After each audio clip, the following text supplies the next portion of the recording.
ஓம் சாய்ராம். நம்ம பாபா கிட்ட வேண்டிக்கிட்டோம்னா எல்லாமே நடக்கும். ஒன்றும் இல்லை, ரெண்டு இல்லை, 1000 பிரார்த்தனைகள் இருந்தாலும் சரி பண்ணி கொடுப்பாரு, சரி செய்து கொடுப்பாரு, சக்ஸஸ் பண்ணி கொடுப்பாரு. அப்படிங்கிறதுக்கு நிறைய உதாரணங்களை சொல்லலாம். அந்த மாதிரி நம்ம பிரார்த்தனை கோபுரத்தில் நம்ம தம்பி நீண்ட நாள் பொண்ணு பார்த்துட்டு இருந்தாங்க. அம்மா அப்பா பொண்ணு பார்த்துட்டு இருக்கும்பொழுது கூட சரியாக அமையலைன்னு சொல்லிட்டு அவங்களுக்கு கொஞ்சம் கஷ்டம்.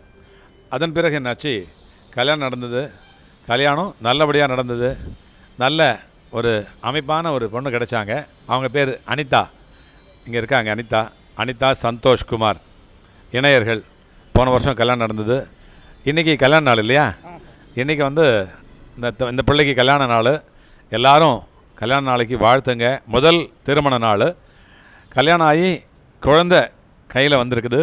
அப்பாவுடைய அருள் கல்யாணத்துக்கு நல்ல பொண்ணாக பார்த்து கொடுத்தது மட்டும் இல்லை, நல்ல ஒரு அழகான ஒரு பெண்ணையும் இந்த ஆண்டுக்குள்ளாக கொடுத்துருக்குறாங்க. இந்த மாதிரி அப்பாவுடைய அருள் அதிகமாக நம்பிக்கை இருக்கிறவங்களுக்கு கண்டிப்பாக நடக்குது.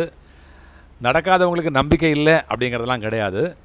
அவங்களுடைய அந்த நேரம் ஏன் பின்தங்குது அப்படின்னா, அவங்க எதிர்பார்க்குறத விட நல்லதை தரப்போகிறாரு அப்படிங்கிற ஒரு நல்ல விஷயத்துக்காக தான் நம்மளை தாமதிக்கிறாரு. இந்த பிள்ளை பேர் சாய் ஸ்ருதிகா. இந்த பிள்ளை இந்த வந்திருக்குது. இந்த பிள்ளை இந்த பிரார்த்தனை கோபுரத்தில் பிறந்த 674வது குழந்தை. கடந்த 7 ஆண்டுகளில் பிறந்த குழந்தைகளில் 674வது குழந்தையாக மலர்ந்திருக்கிறது. இந்த குழந்தை மலர்ந்து வாழ்ந்து மகிழ்ந்து அந்த குடும்பத்திற்கும் இந்த நாட்டிற்கும் அவருடைய வீட்டிற்கும் நல்ல பெயர் எடுத்து இந்த சமுதாயத்தையே செதுக்கக்கூடிய நல்ல வாய்ப்பு.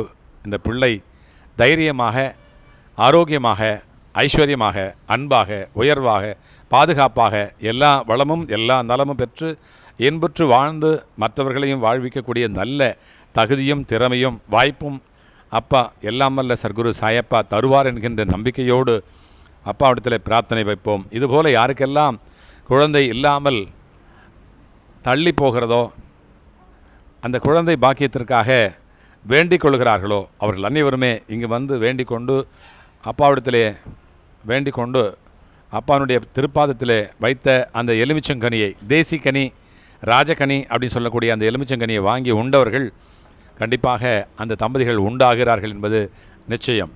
வாழ்க இந்த பிள்ளை, வளர்க இந்த குடும்பம். இந்த திருமண நாளிலே இவர்களை வாழ்த்துவோம். நீங்களும் இந்த பிள்ளையை வாழ்த்துங்கள், இந்த தம்பதிகளையும் வாழ்த்துக்கள். வாழ்க வளமுடன், வளர்க நலமுடன். ஜெய் சாய்ராம்.